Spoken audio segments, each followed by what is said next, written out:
सास ने किया बेटी और बहू में फर्क। राखी टैक्सी से उतरती है। उसके हाथ में एक बैग होता है। वह अपने ससुराल से लड़ झगड़ कर माँ के घर आती है।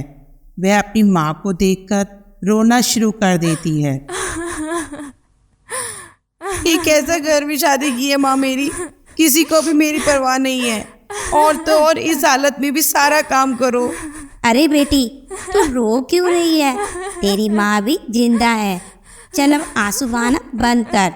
वह राखी के आंसू पोंछती है और उसे चुप कराती है। उसके बाद अपनी बहू नैना को बुलाती है। अरे ओ नैना बहू, मेरी बेटी आई है, उसके लिए पानी लेकर आ। नैना हाथ में पानी का ग्लास लेकर आती है। नैना प्रेग्नेंट थी। उसकी एक बेटी प्रिया थी जो बहुत ही गोरी थी। नैना का रंग थोड़ा सांवला था। राखी अपनी भाभी को देखकर बोलती है, तुम मेरे लिए पानी क्यों लाई हो? पता नहीं इस कल्लू ने अपने हाथ धोए भी होंगे या नहीं। कहीं मेरा बच्चा भी काला ना हो जाए। जा रिया, तू पानी ले आ मेरे लिए।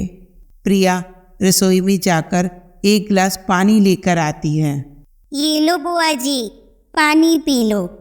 राखी प्रिया के हाथ से पानी लेकर पी लेती है और माँ को कहती है, माँ मेरा रूम साफ करवा दीजिए, मैं अपने रूम में रहूंगी।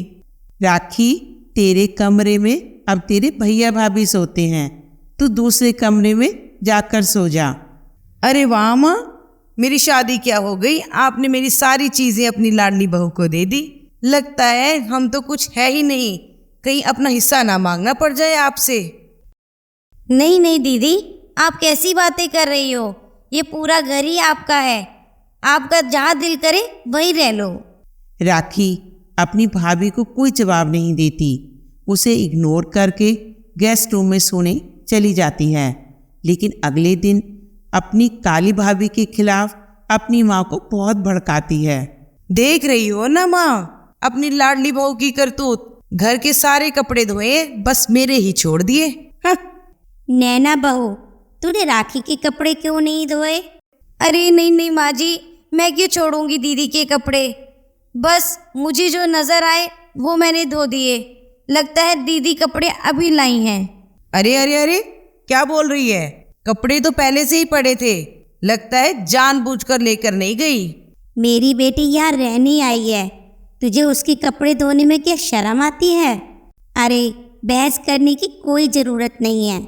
नैना बहू, जाकर पहले राखी के कपड़े धो दो, फिर खाना लगा देना। सभी लोग नाश्ता कर रहे होते हैं। तभी राखी खाते खाते चिल्लाने लग पड़ती है, जैसे उसके मुंह में कोई चीज आ गई हो। अरे बहना, क्या हुआ? ऐसे क्यों चिल्ला रही है? तभी राखी मुंह से एक कंकड़ निकालती है और हाथ पर रखकर सबको दिखाती है। जब खाने में कंकर आएगा तो चिल्लाऊंगी ही ना। ये क्या है भाभी, देखकर नहीं दाल बना सकती? क्या खाना अंधे होकर बनाती हो? दाल साफ नहीं कर सकती थी? मैंने तो दाल अच्छे से साफ की थी। ये कंकर कहाँ से आया पता नहीं। तो ये कंकर क्या मैंने डाला है? लगता है मेरा यहाँ रहना तुम्हें रास नहीं आ रहा। देख रही हो ना माँ अपनी लाडली की करतूतें। नहीं नहीं दीदी, ऐसी कोई बात नहीं है। आप मेरे घर आए, मुझे बहुत ही खुशी है। मेरा घर? मेरे घर का क्या मतलब? ये मेरा भी घर है। लगता है तुम ये घर मुझसे छीनना चाहती हो। राखी ने जानबूझकर लड़ाई डालने के लिए मुंह में कंकड़ रखा था। यह सब सुनकर शारदा को गुस्सा आ जाता है और नैना को गुस्से से बोलती है, मेरी बेटी क्या झूठ बोल रही है? खाना आंखें खोल कर क्यों नहीं बनाती? ले जा भी यहाँ से सारा खाना। और गुस्से से उठकर अपनी कमरे में चली जाती है। ऐसी समय बीतता रहता है। राखी नैना के खिलाफ अपनी माँ को भड़काती रहती है, जिससे शारदा बहुत परेशान हो जाती है। एक दिन उसने अपने बेटे और बहू को अपने कमरे में बुलाया और कहा, नैना बहू, जब से मेरी बेटी आई है तुमने उसका जीना हराम कर दिया है। छोटी छोटी बातों को इशू बनाकर घर में क्लेश करती रहती हो। मुझे अपनी बेटी बहुत प्यारी है और मैं इस रोज रोज के क्लेश को ख़त्म करना चाहती हूँ। मैं इस घर का बंटवारा चाहती हूँ। लेकिन माँ जी, बंटवारा क्यों करना है?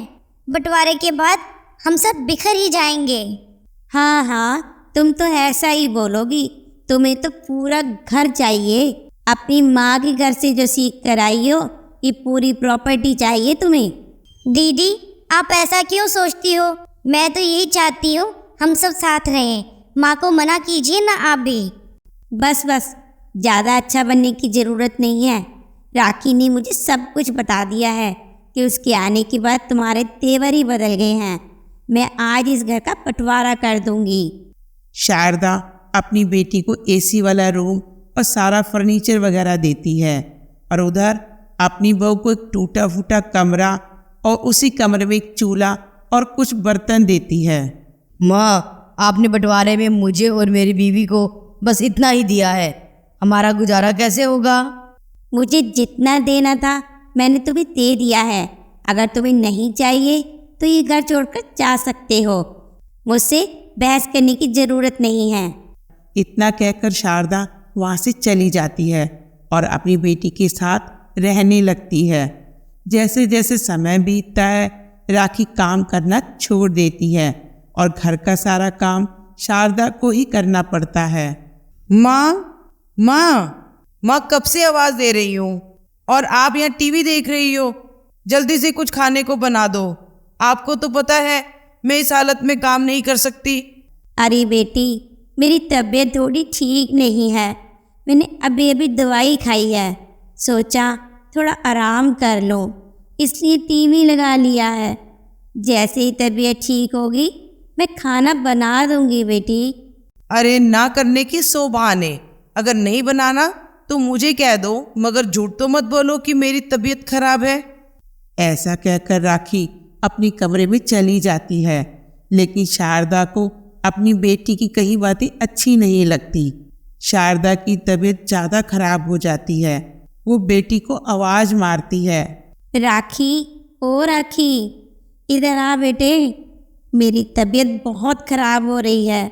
कोई मुझे हॉस्पिटल ले जाओ। मेरी आवाज़ कोई सुनता क्यों नहीं है? शारदा अपनी बेटी को बार बार आवाज़ लगाती है, लेकिन राखी मज़े से अपने कमरे में सो रही थी। शारदा की आवाज़ सुनकर नैना वहाँ आ जाती है और कहती है, अरे माँ जी, क्या हुआ आपको? आपकी तबीयत बहुत खराब लग रही है। चलो मैं आपको हॉस्पिटल ले चलती हूँ। नैना शारदा को हॉस्पिटल लेकर जाती है, जहाँ उसका डॉक्टर चेकअप करते हैं। इतने में ही नैना को लेबर पेन शुरू हो जाती है। वहाँ की नर्स नैना को एडमिट कर लेती है।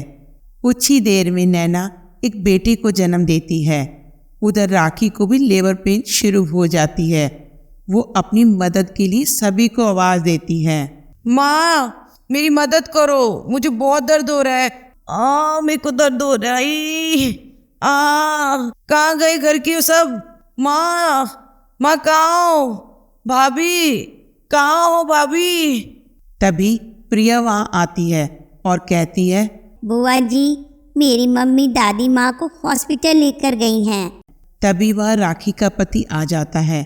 उसकी हालत देखकर वह उसे हॉस्पिटल लेकर जाता है, लेकिन रास्ते में ही राखी का बच्चा मर जाता है।